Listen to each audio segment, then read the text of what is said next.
Good morning student. आज हम अपने नेक्स्ट टॉपिक सामाजिक समूह के बारे में पढ़ेंगे।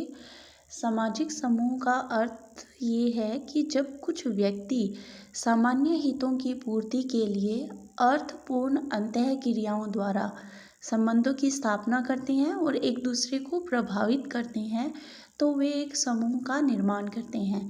यहाँ ध्यान रखने वाली बात यह है कि समूह के लिए 3 तत्व जो कि बहुत महत्वपूर्ण हैं। पहला है सामान्य हित, सेकंड अर्थपूर्ण अंतःक्रियाओं का होना बहुत ज़रूरी है जिससे कि संबंध स्थापित हो सके, और थर्ड एक दूसरे को प्रभावित करना। ये 3 तत्व जहाँ मौजूद है वहाँ समूह का निर्माण होता है। इसको परिभाषित करते हुए ओगमन और निमकोफ ने कहा कि जब 2 या 2 से अधिक व्यक्ति एकत्रित होकर एक दूसरे पर प्रभाव डालते हैं तब वे एक समूह का निर्माण करते हैं। मेकायर और पेज के अनुसार समूह से तात्पर्य व्यक्तियों के किसी भी ऐसे संग्रह से है जो सामाजिक संबंधों के कारण एक दूसरे के समीप है।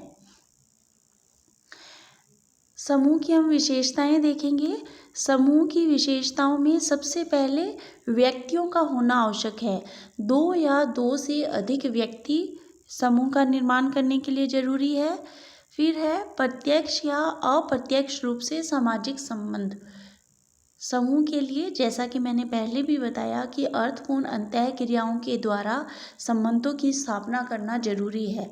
अब ये जो संबंध है वो प्रत्यक्ष रूप से आमने सामने से भी व्यक्ति बना सकते हैं या अप्रत्यक्ष रूप से दूर संचार से, मेल से, किसी भी तरह से अप्रत्यक्ष रूप से भी बनाए जा सकते हैं।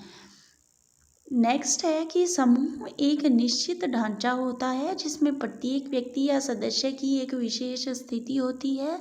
एक निश्चित ढांचा होता है, सामान्य उसके उद्देश्य होते हैं जिसके आधार पर वो कार्य कर रहे होते हैं। समूह जो होता है वो अपेक्षाकृत संगठित होता है। सब व्यक्तियों के कार्य पद जो होते हैं वो निर्धारित होते हैं, उनके अधिकार और उत्तरदायित्व क्या होते हैं वो निर्धारित होते हैं समूह में। नेक्स्ट विशेषता है कि सामान्य लक्ष्य हित रुचि होती है समूह की। निरंतर अंतःक्रिया, जैसे कि पहले भी मैंने बताया कि इसमें अंतःक्रिया होना आवश्यक है। और लास्ट है सब जाति चेतना या पारस्परिक जागरूकता। जो सदस्य हैं समूह के वो एक दूसरे के प्रति जागरूक होने आवश्यक है कि हम इस समूह के सदस्य हैं। उसमें हम की भावना अपने समूह के प्रति होना आवश्यक है। मर्टन ने समूह के कुछ तत्व बताए हैं जो कि समूह के निर्माण के लिए अति आवश्यक है। उनके अनुसार समूह बनाने के लिए सबसे पहले 2 या 2 से अधिक व्यक्तियों का होना जरूरी है। नेक्स्ट की निरंतर अंतःक्रिया का होना आवश्यक है। तीसरा वो जो बताते हैं वो है हम की भावना। इसमें मर्टन कहते हैं कि हम स्वयं अपने आप को समूह का सदस्य स्वीकार करें, यानी जो व्यक्ति है वो किसी भी समूह का सदस्य है तो उसको खुद को स्वीकार करना आवश्यक है। सेकंड, समूह के लोग भी सदस्य के रूप में स्वीकार करें उसे।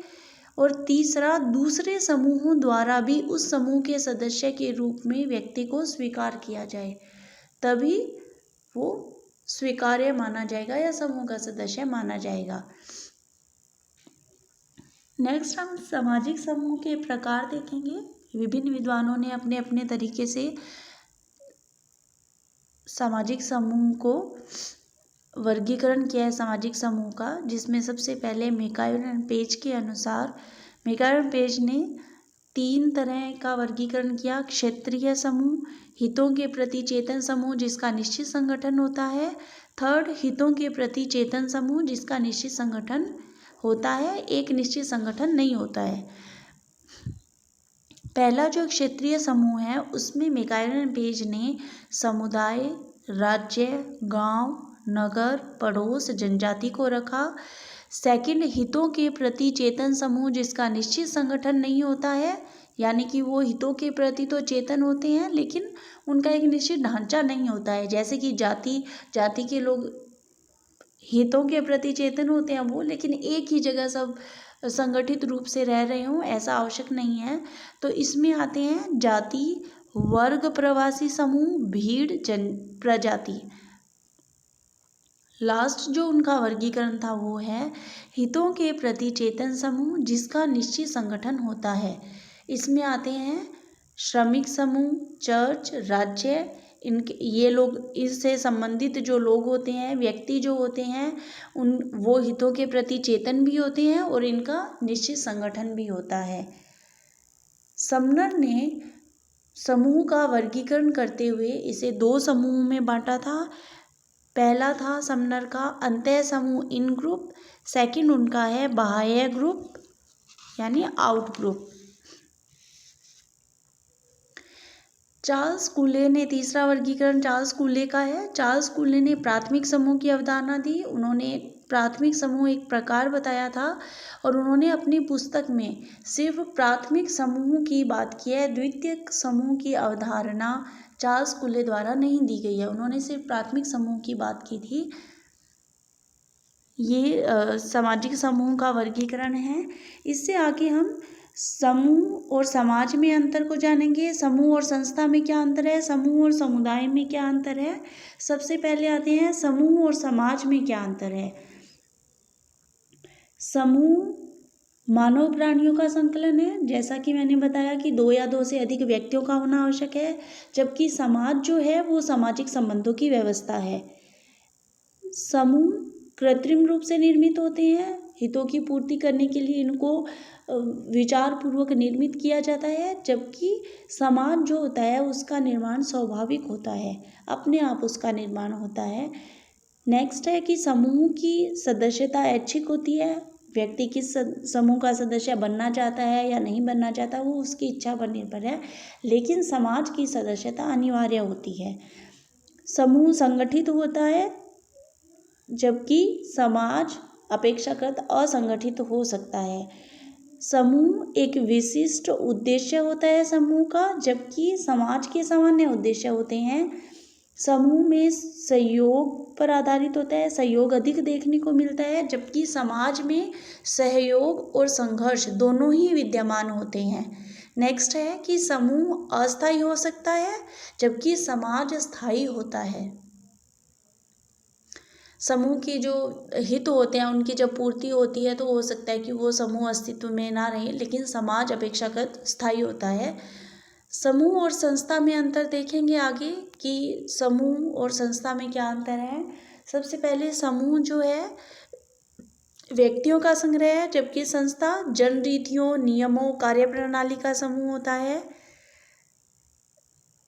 समूह कृत्रिम निर्माण होता है समूह का, जबकि संस्था स्वाभाविक रूप से धीरे धीरे विकसित होती है। समूह अस्थायी हो सकता है जबकि संस्था अपेक्षाकृत स्थायी होती है। जब तक संस्था का अस्तित्व रहता है या लोग उसको स्वीकार करते रहते हैं उन नियमों को, कार्यप्रणाली को, तो वो अपेक्षाकृत समूह से ज़्यादा स्थायी होती हैं। अगला अंतर हम समूह और समुदाय में देखेंगे।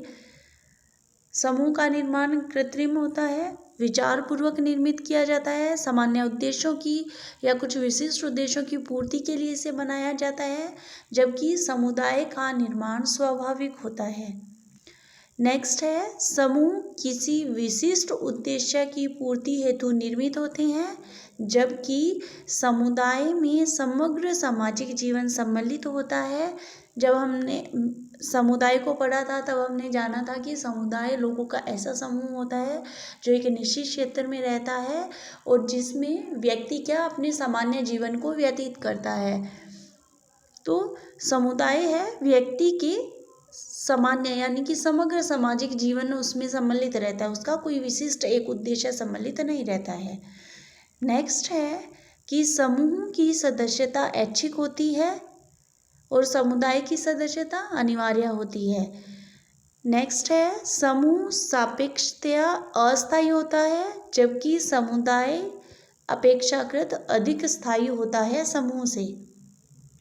समूह जो है समुदाय का ही एक भाग है, जबकि समुदाय समग्र इकाई है। समुदाय के अंतर्गत अनेक समूह देखने को मिलते हैं। इस तरह से समूह और समाज में अंतर, समूह और संस्था में भी अंतर है, समूह और समुदाय में भी अंतर है, जिसको हमने अभी जाना। इसके आगे की वीडियो में हम प्राथमिक समूह, द्वितीयक समूह की चर्चा करेंगे।